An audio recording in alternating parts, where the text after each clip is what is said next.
एक आदमी ने बस एक डिब्बा अंडे का तोड़ा, लेकिन उसने देखा कि जो अंडे जमीन पर गिरे थे वे आंखों के सामने ही एमलेट में बदलने लगे। इस पल ने उसे सतर्क कर दिया कि सतह का तापमान तेजी से बढ़ रहा है। जब उसने सिर उठाकर देखा तो वह सीधे स्तब्ध रह गया। उसने देखा कि सड़क की जमीन अचानक फट गई, जैसे कि कोई जीव धरती से बाहर निकलने की कोशिश कर रहा हो।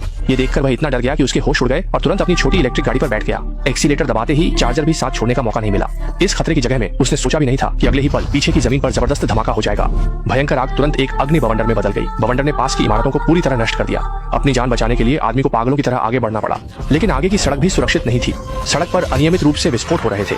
उसके पास कोई विकल्प नहीं था, इसलिए उसे कठिनाई से गाड़ी चलानी पड़ी, जबकि आग से क्षतिग्रस्त ऊंची इमारतें भी गिरने लगी। ठीक उसी समय एक और गाड़ी उसकी छोटी इलेक्ट्रिक गाड़ी से रोक दी गई। पागलों की तरह हॉर्न बजा रहा था, लेकिन आदमी उसे रास्ता देने की हिम्मत नहीं कर सका। अगले ही पल पीछे की गाड़ी को इमारत ने उत्तर पश्चिम की ओर भेज दिया। इसके लिए आदमी को पागलों की तरह आगे बढ़ना पड़ा, लेकिन जल्द ही उसकी गाड़ी की खिड़की अचानक धुंधली हो गई, जिससे वह डर गया और जल्दी से विंडशील्ड को साफ करने लगा। लेकिन वह लगभग सामने की गाड़ी से टकरा गया। अच्छी बात यह थी कि उसकी ड्राइविंग तकनीक मजबूत थी और अंततः उसने बिना किसी दुर्घटना के छोटी इलेक्ट्रिक गाड़ी को रोक दिया। तभी आदमी ने देखा कि बाहर का तापमान धीरे धीरे सामान्य हो रहा था। संदेह में उसने धीरे धीरे कार का दरवाजा खोला और बाहर चला गया। सामने का दृश्य देखकर उसकी पीठ ठंडी हो गई। उसने देखा कि पूरा शहर आग की लपटों में घिरा हुआ था और जो लोग बाहर नहीं निकल सके वे सभी आग में जलकर मर गए। लेकिन इस तरह की चरम आपदा रुकी नहीं, बल्कि दुनिया भर में जारी रही। जापान की एक व्यस्त सड़क पर लोग अचानक बड़े ओलों के हमले का शिकार हो गए। कई लोग जो खरीदारी कर रहे थे वे ओलों से मारे गए। कुछ लोग इमारतों के अंदर छिपने की कोशिश कर रहे थे, लेकिन अंततः वे भी दुर्भाग्य का शिकार हो गए। यहाँ तक कि सड़क पर चल रही गाड़ियां भी इसका सामना नहीं कर सकी। इन विशाल ओलों के हमले में अनगिनत वाहन मौके पर ही कबाड़ में बदल गए। इसी समय ब्राजील के एक समुद्र तट पर भी भयानक घटना घटी। ठंडी हवा तेजी से जमीन की ओर फैलने लगी और समुद्र तट पर लोग इसे देखकर भागने की कोशिश करने लगे, लेकिन वे कहां भाग सकते थे। एक पल में लोग बर्फ की मूर्तियों में बदल गए। इस भयानक दृश्य को देखकर बचे हुए लोग पागलों की तरह भागने लगे, डरते हुए कि कहीं देर हो गई तो वे हमेशा के लिए समुद्र तट पर रह जाएंगे। पलक झपकते ही ठंडी हवा सड़क पर फैल गई। पक्षी भी बर्फ की मूर्तियों में बदल गए और गिरने लगे। और इस समय भागने वाली महिला को लगा कि वह सुरक्षित निकल गई है, लेकिन अगले ही पल वह निराशा में डूब गई। उसने देखा कि एक जमी हुई विमान उसके ऊपर गिरने लगी। अंत में जड़ता के कारण वह सीधे इमारत की ओर बढ़ गई। और इस समय मध्य पूर्व क्षेत्र में भी अनगिनत विशाल बवंडर उठने लगे। पागलों की तरह मानव निर्मित हर चीज को नष्ट करने लगे।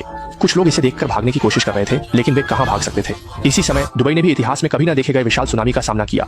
समुद्र तट पर लोग चारों ओर भागने लगे, डरते हुए कि कहीं वे भयानक सुनामी में न फंस जाएं। लेकिन वे कहां भाग सकते थे। जल्द ही सुनामी ने पूरे शहर को एक पल में डुबो दिया। रेगिस्तान में ऊंट पर सवार बुजुर्ग व्यक्ति ने कभी नहीं सोचा था कि वह सचमुच रेगिस्तान में है। पूरी श्रृंखला की आपदाओं का मुख्य कारण मानव जाति से ही शुरू होता है। असल में 3 साल पहले मानव द्वारा पर्यावरण के अंधाधुंध विनाश के कारण पृथ्वी ने ग्लेशियरों के पिघलने, बाढ़, बवंडर जैसी एक श्रृंखला की चरम मौसम की घटनाओं का सामना किया। कुछ ही दिनों में अनगिनत लोगों की जान चली गई। इस त्रासदी को रोकने के लिए विभिन्न देशों के राष्ट्रपति आपातकालीन बैठकें बुलाने लगे। अंततः अनगिनत वैज्ञानिकों के सामूहिक प्रयासों के बाद एक ऐसा उपग्रह विकसित किया गया जो मौसम को नियंत्रित कर सकता था। जैसे ही अनगिनत उपग्रह अंतरिक्ष में प्रक्षेपित किए गए, उपग्रहों ने मिलकर एक वैश्विक उपग्रह नेटवर्क का निर्माण किया और तब से पृथ्वी पर चरम मौसम की घटनाओं को प्रभावी रूप से नियंत्रित किया गया। ऐसा माना गया कि इसके बाद पृथ्वी पर कोई आपदा नहीं होगी, लेकिन 3 साल बाद एक दिन एक अत्यंत अजीब घटना घटी। बस देखा गया कि एक 40 डिग्री तापमान वाले सूखे रेगिस्तान में अचानक जमी हुई बर्फ प्रकट हो गई। जब सैनिक इस छोटे से शहर में पहुंचे तो उन्होंने पाया कि वहां के सभी लोग बर्फ की मूर्तियों में बदल गए थे।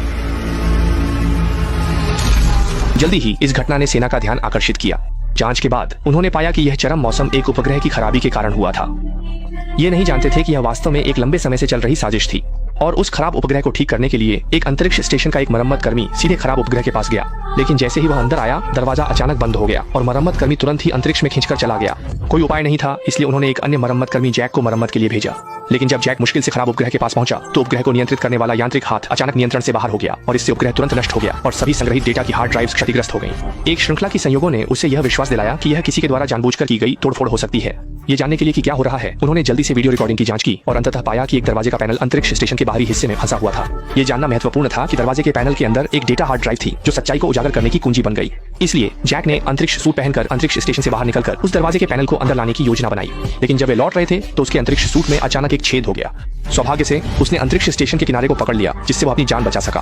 हालांकि दरवाजे का पैनल अंततः नहीं बच सका, लेकिन जैक ने पैनल के अंदर की हार्ड ड्राइव निकाल ली। लेकिन उसने यह बात केवल महिला स्टेशन प्रमुख को बताई। बाहर यह दावा किया कि उसने कुछ भी नहीं लिया, क्योंकि उसे संदेह था कि अंतरिक्ष स्टेशन में कोई गद्दार है। जैसा कि उम्मीद थी, उसके और महिला स्टेशन प्रमुख की गुप्त जांच के बाद यह पता चला कि पहले की सभी घटनाएं वास्तव में मानव निर्मित थीं। स्थिति की गंभीरता को समझते हुए जैक ने जल्दी से जमीन पर स्थित उपग्रह मरम्मतकर्ता माइक को खोजा और उसे अंतरिक्ष स्टेशन में गद्दार होने की बात बताई। जब माइक को पता चला कि गद्दार एक जूस योजना को सक्रिय करने की कोशिश कर रहा है तो उसने बिना कुछ कहे अपनी प्रेमिका से मदद मांगी, क्योंकि उसकी प्रेमिका राष्ट्रपति की निजी अंगरक्षक थी और जैसा कि उम्मीद थी, उसकी प्रेमिका की मदद से उन्होंने अंततः जूस योजना की पहुंच प्राप्त कर ली। असल में पर्दे के पीछे का मास्टरमाइंड उपग्रह नेटवर्क को हथियार के रूप में इस्तेमाल कर रहा था। एक बार जब जूस योजना सफलतापूर्वक शुरू हो जाती तो उपग्रह नेटवर्क किसी भी शहर पर हमला कर सकता था। और इसी बीच अंतरिक्ष स्टेशन में जैक को भी पता चला कि किसी ने सिस्टम में वायरस डाल दिया था, जिससे उपग्रह वायरस से संक्रमित होकर नियंत्रण से बाहर हो गया। लेकिन वायरस को हटाने के लिए सिस्टम को रीस्टार्ट करना आवश्यक था और रीस्टार्ट सिस्टम का पासवर्ड केवल राष्ट्रपति को पता था। स्पष्ट रूप से सभी संकेत यह दिखाते थे कि राष्ट्रपति ही अंतिम मास्टरमाइंड था। इससे पहले कि वे कोई उपाय सोच पाते, अंतरिक्ष में अनगिनत उपग्रह अचानक नियंत्रण से बाहर हो गए, जिससे पूरे देश में बड़ी आपदाएं हुई। त्रासदी को रोकने के लिए उन्हें राष्ट्रपति से पासवर्ड प्राप्त करने के लिए खोज करनी पड़ी, लेकिन उनकी पहुंच सीमित थी। अंततः वे केवल उपराष्ट्रपति को ही खोज पाए, केवल उपराष्ट्रपति को ही ढूंढ पाए। उन्हें लगा था कि उपराष्ट्रपति उनकी मदद कर सकते हैं, लेकिन उन्होंने माइकल को एक छोटे से कमरे में ले जाकर बिना कुछ कहे ही बंदूक निकाल ली और उसे मारने की तैयारी कर ली। स्पष्ट है कि इस साजिश के पीछे उपराष्ट्रपति ही थे। वह राष्ट्रपति को हटाना चाहते थे और फिर सैटेलाइट नेटवर्क का उपयोग करके पूरी दुनिया को नियंत्रित करना चाहते थे। और इस समय राष्ट्रपति मंच पर बिना किसी चिंता के भाषण दे रहे थे। राष्ट्रपति की सुरक्षा के लिए माइकल ने तुरंत अपनी प्रेमिका को ढूंढा। जब लिसा को पता चला कि राष्ट्रपति की जान खतरे में है, तो उसने बिना हिचकिचाए आसमान में कुछ गोलियां चलाई, जानबूझकर अफरा तफरी मचाई, राष्ट्रपति का भाषण रोक दिया और फिर यह कहकर कि वहां एक हत्यारा है, आसपास के सुरक्षा कर्मियों को खोजने के लिए भेज दिया। फिर उसने राष्ट्रपति को एक छोटी कार में बैठाया और पूरी कहानी बता दी। शुरू में राष्ट्रपति को विश्वास नहीं हुआ कि उपराष्ट्रपति उन्हें मारना चाहते हैं, लेकिन अगले ही पल सैटेलाइट अचानक सक्रिय हो गया और मंच के पीछे के भाषण स्थल को टुकड़ों में तोड़ दिया। इससे उन्हें तुरंत एहसास हुआ कि कोई उन्हें मारना चाहता है। जब उन्हें पता चला कि उपराष्ट्रपति ज्यूस योजना की साजिश रच रहे हैं, जो कि मौसम को नियंत्रित करने वाले सैटेलाइट का उपयोग करके पूरी दुनिया को नियंत्रित करने की कोशिश है, तो राष्ट्रपति तुरंत सैटेलाइट मरम्मत करता माइकल के साथ अंतरिक्ष केंद्र की ओर बढ़े। और दूसरी ओर माइकल की प्रेमिका ने छिपे हुए उपराष्ट्रपति को पकड़ लिया। हालांकि अंत में ज्यूस योजना के पीछे के साजिशकर्ता को पकड़ लिया गया, लेकिन वायरस से संक्रमित सैटेलाइट पहले ही सक्रिय हो चुका था। बर्फीली मॉस्को का तापमान अचानक बढ़ गया जब एक गर्म किरण आसमान से गिरी। जहां भी वह पहुंची, वह जगह तुरंत खंडहर में बदल गई और इस समय अंतरिक्ष स्टेशन का आत्मविनाश कार्यक्रम भी शुरू हो चुका था। जीवित रहने के लिए सभी लोग अंतरिक्ष यान में स्थानांतरित हो गए। अंतरिक्ष स्टेशन छोड़ने की तैयारी में केवल जैक और महिला स्टेशन प्रमुख ने रुकने का फैसला किया, क्योंकि केवल सैटेलाइट सिस्टम को रीसेट करके ही सैटेलाइट सिस्टम को नियंत्रित करने वाले वायरस को हटाया जा सकता था। और इस समय राष्ट्रपति भी माइकल के साथ एरोस्पेस सेंटर पहुंचे और रीसेट पासवर्ड को अंतरिक्ष स्टेशन पर भेज दिया।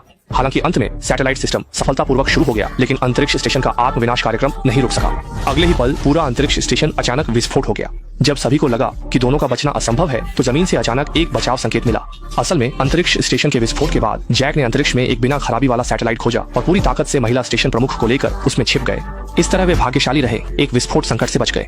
यह देखकर एरोस्पेस सेंटर ने तुरंत बचाव के लिए टीम भेजी। जैसे ही एक अंतरिक्ष यान उनके सैटेलाइट से जुड़ा, दोनों को अंततः सुरक्षित रूप से जमीन पर वापस लाया गया। इस प्रकार एक ऐसी आपदा जो पूरी दुनिया को नष्ट कर सकती थी, अंततः समाप्त हो गई। लोग फिर से अपनी पुरानी खुशहाल जिंदगी में लौट आए। इस प्रकार फिल्म ग्लोबल स्टॉर्म समाप्त होती है।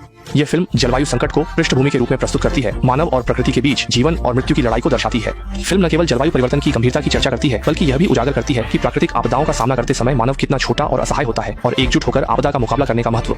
ये फिल्म हमें बताती है कि पर्यावरण संरक्षण का महत्व स्पष्ट है। हमारे सुंदर घर और भविष्य के लिए हमें पर्यावरण को प्यार और सुरक्षा देनी चाहिए। ठीक है, मैं हूँ न्यू फिल्म। इस कड़ी का काम यहीं समाप्त होता है। अगली कड़ी में फिर मिलेंगे।